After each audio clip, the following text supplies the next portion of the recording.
आप जो रोज इन यूट्यूबर्स को देखते हो, इनका फ्यूचर प्लान सुनकर आप सच में हैरान होने वाले हो कि स्कूल्स में बोर्ड्स अब ब्लैक से ग्रीन हो गए हैं। कैसे आईफोन अब हमारे डेथ के बाद भी हमारे साथ रहेगा, वो कैसे? और ये फोटो में जो आप लोग देख रहे हो, ये इनकी दुनिया में आखिरी फोटो है। नहीं समझे ना? वीडियो को आगे देखते रहना, बताता हूँ। और वीडियो को लाइक करके चैनल को सब्सक्राइब करना मत भूलना। नंबर 15, टेलर स्विफ्ट के एक फैन ने यूज्ड कॉन्टैक्ट लेंसेज बेचने की कोशिश की जो कॉन्सर्ट में उन्होंने पहने थे फॉर $13,000 यानी ऑलमोस्ट 11 लाख रुपए। एक सुपर फैन ने क्लेम किया कि टेलर स्विफ्ट में ये एक टूर में उन्होंने पहने थे, जिसमें टेलर डायरेक्टली देख चुकी हैं। लिस्टिंग में डिटेल डिस्क्रिप्शन थी कि लेंसेज ने एग्जैक्टली कौन से सॉन्ग्स के टाइम क्या देखा। ईबे पे ये ऑलमोस्ट 11 लाख रुपए की आस्किंग प्राइस के साथ लिस्ट किए गए। नंबर 14, एस्ट्रोनॉट्स ने अपना last full day on earth beach पे बिताया बिफोर उनके 6 मंथ के स्पेस मिशन से पहले। 2021 में क्रू 2 मिशन के एस्ट्रोनॉट्स ने डेलिबरेटली अपना फाइनल डे पीसफुली स्पेंड किया। सोचो 6 मंथ्स के लिए स्पेस स्टेशन पे जाना,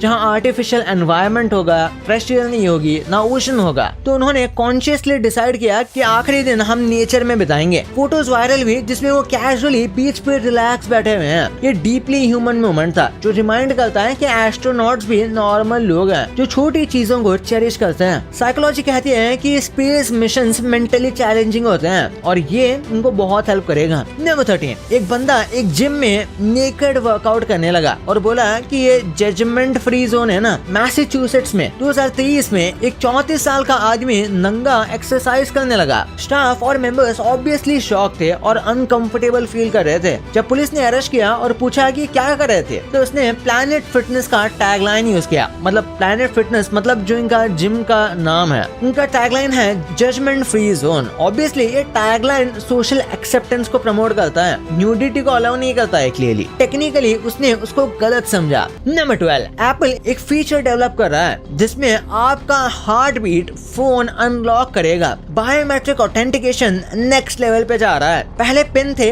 फिर फिंगरप्रिंट आए, फिर फेस रिकॉग्निशन इम्प्लीमेंट हुआ। अब एप्पल रिसर्च कर रहा है कंटिन्यूअस ऑथेंटिकेशन जो हार्ट बीट पैटर्न यूज करेगा। हर आदमी का यूनिक कार्डियक रिदम होता है जिसको रेप्लिकेट करना प्रैक्टिकली इम्पॉसिबल है। ये टेक्नोलॉजी आपका फोन कॉन्स्टेंटली वेरीफाई करेगा कि आप ही यूजर हो। सिक्योरिटी पर्सपेक्टिव से ये रेवोल्यूशनरी है क्योंकि फिंगरप्रिंट्स और फेसेस टेक्निकली अनलॉक किए जा सकते हैं, पर हार्ट बीट पैटर्न कॉपी करना बहुत डिफिकल्ट है। एप्पल अश्योर कर सकता है कि ऑन डिवाइसेस प्रोसेसिंग होगी। ये फीचर प्रोबेबली नेक्स्ट 2-3 साल में लॉन्च होगा कंज्यूमर डिवाइसेस में। नंबर 11, पुलिस अभी तक इस आदमी को ढूंढ रही है जिसने ब्रिज के नीचे रियलिस्टिक टनल पेंट कर दी। ये classic cartoon prank real life में सक्सेसफुली एग्जीक्यूट हो गया था। किसी आर्टिस्ट ने ब्रिज वॉल पे 3D टनल पेंट किया जो बिल्कुल रियल लगता था, स्पेशली नाइट में। कई ड्राइवर्स कंफ्यूज हो गए और एक्सीडेंट्स ऑलमोस्ट हो गए थे। ये प्रैंक डेंजरस था पब्लिक सेफ्टी के लिए। पुलिस ने प्रॉपर इन्वेस्टिगेशन शुरू की पर कल्प्रिट का कोई ट्रेस नहीं मिला। सीसीटीवी फुटेज भी हेल्पफुल नहीं थी क्योंकि आर्टिस्ट ने केयरफुली इसका प्लानिंग टाइम किया था। नंबर 10, एक पैरालाइज आदमी जो बोल भी नहीं पाता था, उसने ब्रेन इम्प्लांट से कम्युनिकेट किया। मतलब जो मशीन होती है उसमें उसने बोला कि आई वांट अ बियर। ये 2023 की ग्राउंड ब्रेकिंग मेडिकल अचीवमेंट है न्यूरो साइंस में। 36 ईयर ओल्ड पेशेंट जो कम्प्लीटली पैरालाइज था, कोई मूवमेंट पॉसिबल नहीं था, जो कुछ भी बोल नहीं पाता था, फिर भी उसने ये बोल दिखाया। ये मशीन डायरेक्टली ब्रेन सिग्नल्स को टेक्स्ट में कन्वर्ट करती है रियल टाइम में। मंथ्स ऑफ ट्रेनिंग और कैलिब्रेशन के बाद ये सिस्टम फाइनली वर्क हुआ। जब पेशेंट ने पहली बार कम्युनिकेट किया, सब इमोशनल हो गए और सबसे पहला मैसेज था I want a beer. Technology ने लिटरली वॉइस रिटर्न किया था पेशेंट को। डॉक्टर्स ने ऑब्वियसली बियर दिलवाई सेलिब्रेशन के लिए। नंबर 9, फ्रांस की लॉन्गेस्ट बॉर्डर ब्राजील के साथ है, ना कि स्पेन या जर्मनी। ज्योग्राफी में ये एक सरप्राइजिंग फैक्ट है क्योंकि लॉजिकली लगता है कि फ्रांस की लॉन्गेस्ट बॉर्डर यूरोप के ही कोई नेबर के साथ नेचुरली होगी, पर टेक्निकली फ्रांस गुयाना जो साउथ अमेरिका में है वो फ्रांस का official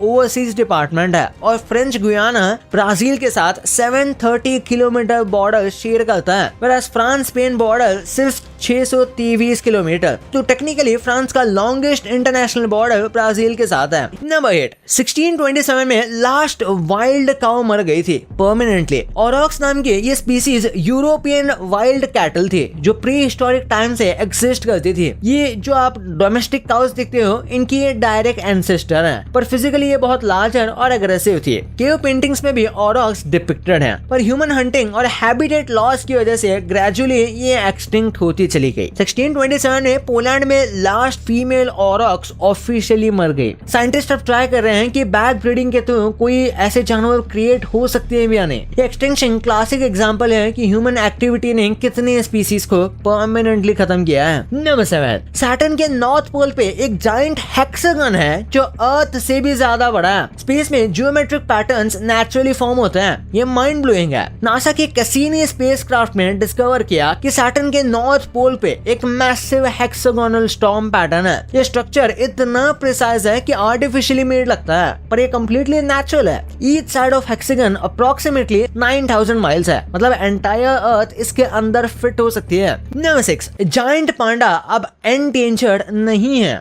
officially.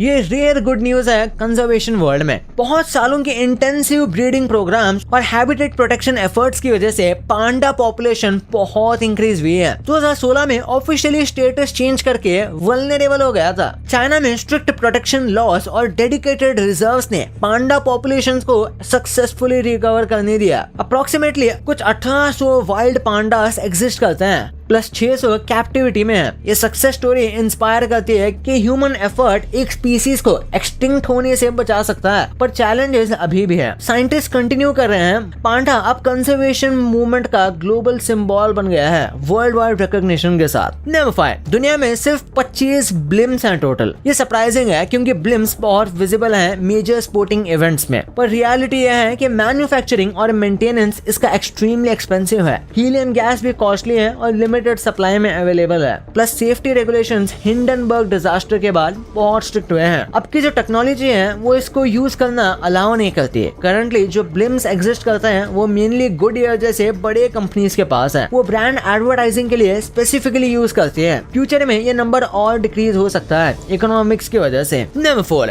Humans biologically wired हैं फेमिलियर थिंग्स के साथ अटैच होने के लिए। साइकोलॉजी में इसको फेमिलियरिटी प्रिंसिपल या एक्सपोजर इफेक्ट कहते हैं। बेसिकली हमारा ब्रेन रिपीटेडली एक्सपोज होने से कंफर्ट फील करता है, चाहे वो पॉजिटिव हो या नेगेटिव। एक्सप्लेन करता है कि लोग टॉक्सिक रिलेशनशिप्स में क्यों रहते हैं या अनहेल्दी हैबिट्स क्यों नहीं छोड़ पाते। ये रेवोल्यूशनरी पर्सपेक्टिव से सेंस बनाता है क्योंकि एंसेस्टर्स के लिए अननोन डेंजर्स था सर्वाइवल के लिए, पर मॉडर्न लाइफ में ये साइकोलॉजिकल टेंडेंसी प्रॉब्लमैटिक हो सकती है। थेरेपी और कॉन्शियस एफर्ट से ये पैटर्न ब्रेक किया जा सकता है। नंबर 2, क्या आपको बताया कि स्कूल्स में ये ब्लैक बोर्ड्स को हटाकर ग्रीन आखिर क्यों लगाया जा रहा है? ब्लैक बोर्ड आमतौर पर नेचुरल स्लेट या रफ पेंट से बनाया जाता है। इसकी सरफेस आने वाली लाइट को लगभग पूरी तरह अब्सॉर्ब कर लेती है, जिस वजह से व्हाइट चॉक से लिखे गए वर्ड्स क्लियरली दिखाई देते हैं। लेकिन क्योंकि ब्लैक बोर्ड ज्यादा लाइट अब्सॉर्ब करता है, इसलिए जब हम लंबे समय तक इसे देखते रहते हैं तो आंखों में थकान, स्ट्रेस और विजुअल फटीग जैसे प्रॉब्लम्स हो सकते हैं। इसी प्रॉब्लम को ध्यान में रखते हुए कुछ रिसर्च और एक्सपर्ट्स ने ग्रीन बोर्ड इंट्रोड्यूस किया। ग्रीन बोर्ड स्टील या फाइबर बेस पर पोर्सिलेन इनेमल कोटिंग से बनाया जाता है। इसकी सरफेस लाइट को ना पूरी तरह अब्सॉर्ब करती है और ना ही रिफ्लेक्ट, जिस वजह से आंखों पर प्रेशर कम पड़ता है। इस बोर्ड को लंबे समय तक देखने पर आंखों में थकान या स्ट्रेस नहीं होता। ग्रीन बोर्ड पर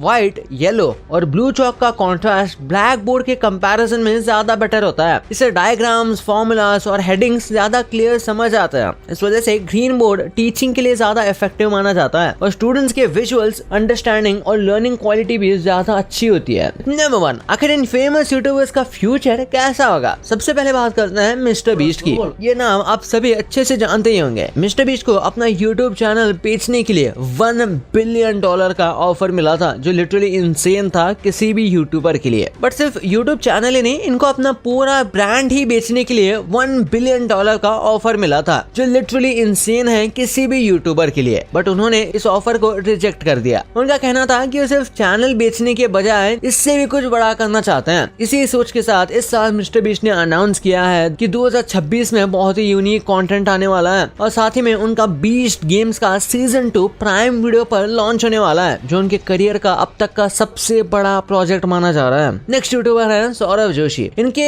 इंडिया के नंबर 1 ब्लॉगर, जिनके आज 38 मिलियन से भी ज्यादा सब्सक्राइबर है। कुछ टाइम पहले उन्होंने कहा था कि शादी के बाद वो व्लॉगिंग छोड़ देंगे, लेकिन अब जब उनकी शादी हो चुकी है तब भी उन्होंने व्लॉगिंग क्विट नहीं की। इसका एग्जैक्ट रीजन तो उन्होंने कभी क्लियर नहीं बताया, लेकिन अपने रीसेंट ब्लॉग में सौरभ ने कहा था कि अगर वो आज भी व्लॉगिंग छोड़ दें तो वो अपनी जिंदगी आराम से और अच्छे से जी सकते हैं, लेकिन वो आज भी काम इसलिए कर रहे हैं ताकि अपने भाइयों का करियर बनाकर उन्हें सेट कर सकें। और फ्यूचर प्लान्स की बात करें तो इस साल सौरभ एक लग्जरी कार लेने वाला है और साथ ही अपने टॉय बिजनेस पर ज्यादा फोकस करने का इनका प्लान है। पर है भुवन बाम। भुवन बाम यूट्यूब का वो नाम है जो अब फिल्म इंडस्ट्री में भी काफी चमक रहा है। उनका फ्यूचर प्लान सीधा बॉलीवुड में एंट्री का है। भुवन ने कंफर्म किया कि वो धर्मा प्रोडक्शंस के साथ एक मूवी कर रहे हैं जिसका नाम है कुकू की कुंडली, जिसमें वो लीड रोल में नजर आएंगे। इसके अलावा ताजा खबर के बाद उनकी तीसरी वेब सीरीज आ रही है जिसका नाम है द रेवोल्यूशनरीज, जो इसी साल प्राइम वीडियो पर रिलीज होने वाली है। फिर प्रशांत किरद, जो इंडिया के बिगेस्ट एडुटेक यूट्यूबर चैनल्स में से एक हैं, उनके चैनल को खरीदने के लिए एक एडुटेक कंपनी ने 15 करोड़ रुपए का ऑफर दिया था, लेकिन उन्होंने इसे रिजेक्ट कर दिया। बल्कि यूट्यूब पर एजुकेशन देने के साथ साथ उन्होंने कुछ यूट्यूबर्स के साथ मिलकर नेक्स्ट टॉपर नाम की कंपनी भी शुरू की, जिसका टर्नओवर आज करोड़ में पहुंच चुका है। और फ्यूचर प्लान्स की बात करें तो प्रशांत इस बिजनेस को एक्सपैंड करना चाहते हैं और साथ ही अपनी ऑनलाइन लर्निंग क्लासेस खोलने का भी उनका एक प्लान है। और लास्टली है एल्विश यादव, एक और यूट्यूब स्टार जो आज टेलीविजन इंडस्ट्री में भी चमक रहे हैं। इस साल उनकी भी वेब सीरीज औकात से बाहर रिलीज हुई थी और इसी तरह इस साल एक और नई वेब सीरीज आने वाली है। इसके अलावा भारती सिंह के व्लॉग में एल्विश ने ये भी रिवील किया था कि बहुत जल्द वो बड़े पर्दे पर भी नजर आने वाले हैं।